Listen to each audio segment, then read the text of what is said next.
창세기 3장 14절 말씀을 다 같이 읽겠습니다. 여호와 하나님이 뱀에게 이르시되 네가 이렇게 하였으니 네가 모든 육축과 들의 모든 짐승보다 더욱 저주를 받아 배로 다니고 살아있는 동안 흙을 먹을지니라. 아멘. 오늘 이 본문은 뱀에게 내린 심판에 대한 이야기입니다.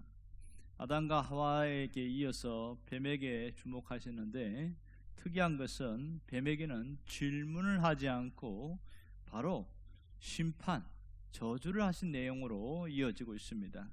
왜 그랬을까? 이 뱀은 용서와 사랑의 대상이 아니기 때문에 그렇습니다. 왜 용서와 사랑의 대상이 아닐까요? 그것은 하나님의 대리자인 인간을 뱀이 하나님과의 관계를 파괴하는데 앞장섰기 때문에 그렇습니다. 오늘 이 14절의 내용을 보면 두 가지로 나타나고 있습니다. 하나님의 심판이 두 가지로 나타나는데, 첫 번째는 내가 모든 육축과 들의 모든 짐승보다 더욱 저주를 받아서 배로 다닐 것이다, 이렇게 나오고요. 두 번째는 살아있는 동안에는 흙을 먹을 것이다, 이렇게 이야기합니다. 자, 이 배로 다닌다는 것이 무슨 뜻일까요? 뱀이 걸어다니거나 날아다니거나 그런 것도 아닌데 굳이 저주를 받아서 배로 다닌다는 건 도대체 무슨 뜻이냐, 이게 첫 번째고요. 또 하나는 흙을 먹을지나, 원래 뱀은 흙을 먹지 않습니다. 그런데 저주를 받아 흙을 먹는다, 이게 말이 되느냐, 그렇게 이야기할 수 있지요. 사실 이 내용은 뭐냐면 문자적으로 이해하면 전혀 이해가 되지 않습니다. 이것은 하나의 비유의 말씀인 것을 알 수 있습니다. 약간 상징적이지요. 배로 다니고 흙을 먹게 된다. 어떤 분은 이걸 뭐라고 그러냐면 묶어서 평생 뱀이 수치를 당하고 굴욕을 당하게 된다, 이렇게 말을 하는데, 사실은 뱀이 무슨 인격체도 아닌데 수치와 굴욕이 어디 있겠어요? 그거는 맞는 말이 아니에요. 그러면 뱀이 배로 다니게 된다, 이게 무슨 뜻이냐 하면, 이 뱀이 흙의 세계에서 살게 될 것이고, 또 흙의 세계에 있는 사람들을 지배하게 될 것이다, 이게 정확한 뜻입니다. 그리고 흙을 먹을지니라, 이 말은 뭐냐면 사탄을 향한 저주인데, 바로 이 흙으로 만들어진 사람을 먹을 것이다, 그런 뜻으로 할 수 있습니다.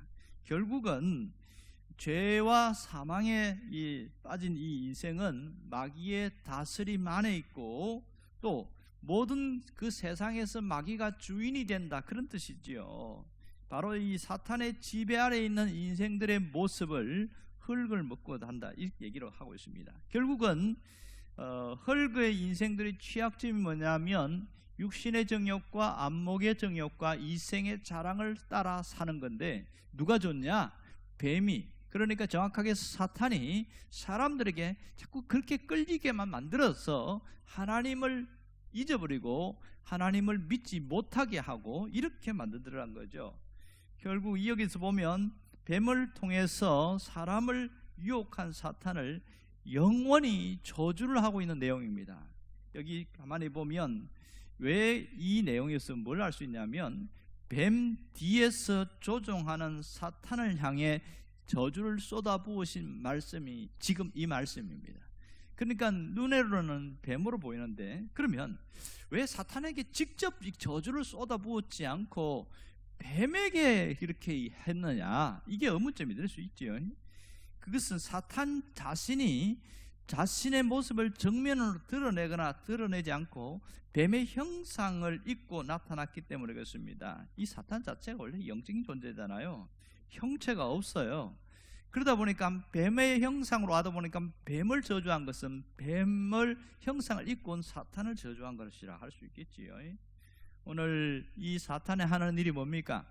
인간의 육체를 억압하고 자신의 소유로 만들어서 끌고 다니는 것, 이것이 사탄이 하는 일입니다. 가장 큰 일은 죄를 짓게 하는 것이고, 또 질병을 주고 사람들에게 관계를 깨트리는 것, 행복을 빼앗아가는 것, 이건 모두 이 사탄이 하는 일입니다. 오늘 이 뱀에게 내린 저주, 이 심판을 통해서 하나님이 우리에게 주시는 메시지는 분명합니다. 그것은 하나님께서 뱀의 어떤 저주, 이 뱀을 통해서 사람을 유혹하는 사탄이 어떤 존재인가 이것을 알라는 거예요. 결국은 이 사탄은 회개할 수도 없고 존귀할 수도 없고 하나님께 돌아갈 수도 없는 존재다, 이것을 알라는 거죠. 또 하나는 누구도 사탄에게 기대를 걸거나 희망을 갖지 말라는 거예요. 사탄이 주는 그것에 대한 희망을 걸지 말고 또 사탄의 도움을 받거나 의지해서는 절대로 되지 않는다, 이런 뜻이 있습니다. 자, 사람들은 어떻게 살고 있습니까? 사람들은 사탄의 존재를 얼마나 인식하고 살고 있느냐는 거예요. 대부분 많은 사람들은 사탄의 존재를 인정하지도 않고 인식하지도 않습니다. 심지어 믿는 사람들 중에서도 사탄의 존재에 대해서 거의 인식하지 않고 살아가요. 왜 그래요? 눈에 보이지 않기 때문에 그렇습니다. 영적인 존재라서 눈에 보이지 않으니까 사탄이라는 것 자체를 아예 인식하지 못해요. 사탄은 결국 어떤 존재냐면 영적인 존재고 타락한 천사라는 사실을 우리가 잊지 않아야 됩니다. 항상 사탄은 영적인 존재이기 때문에 자신의 모습을 드러내는 법이 없습니다. 항상 어떤 모양과 형상을 통하여 드러내서 일을 하고 있습니다. 예수님 당시에는 제자들의 모양으로 찾아와서 제자들의 옷을 입고 와서 예수님이 하는 사역을 방해를 했고, 때로는 이 뱀과 같은 모습으로 나타나기도 하고 또 때로는 사람의 모습으로 나타나게 됩니다. 가장 충격적인 것은 천사의 모습으로 올 때도 있다는 거죠.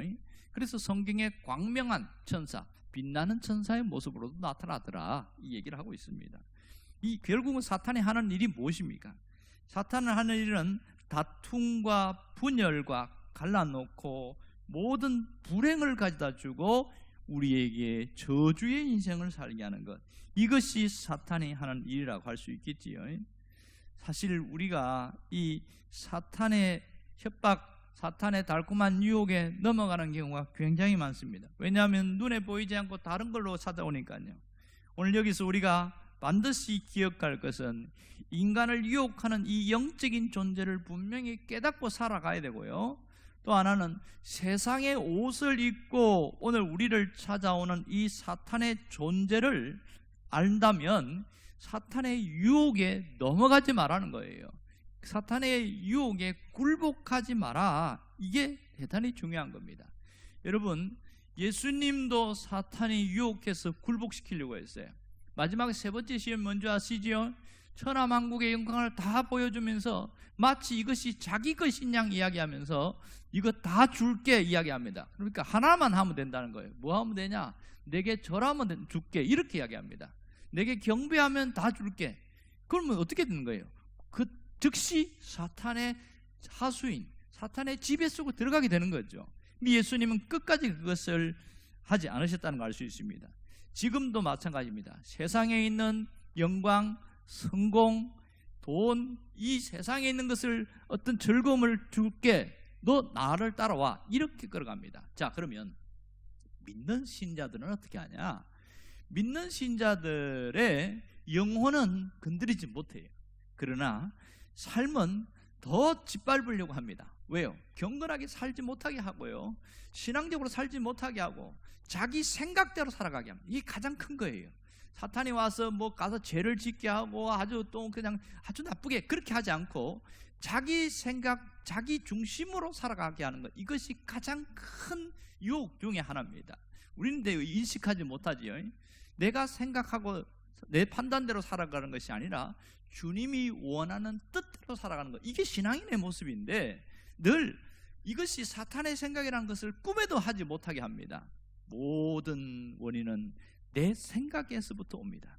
가룟 유다가 예수님을 팔 때에도 거기에 사탄이 생각을 통해서 집어넣었다는 것을 알아야 됩니다. 우리가 신앙을 버릴 때에도 생각을 통해서 무너진다는 걸 알 수 있습니다. 그래서 내 생각을 어디에다 초점 맞추냐는 것이 대단히 중요합니다. 그러면 오늘 우리가 여기서 내 생각을 지키고 내가 하나님께 집중하고 살아갈 수 있는 방법이 뭘까? 그것은 내 사명을 깨닫는 거죠. 하나님이 내게 주신 사명이 있는데 그 사명대로 살아가는 것, 그러면 되어지는 겁니다. 이 말은 인생의 분명한 목표, 신앙인으로서 목표가 분명하다는 거죠. 자, 내게 주신 사명이 뭘까요?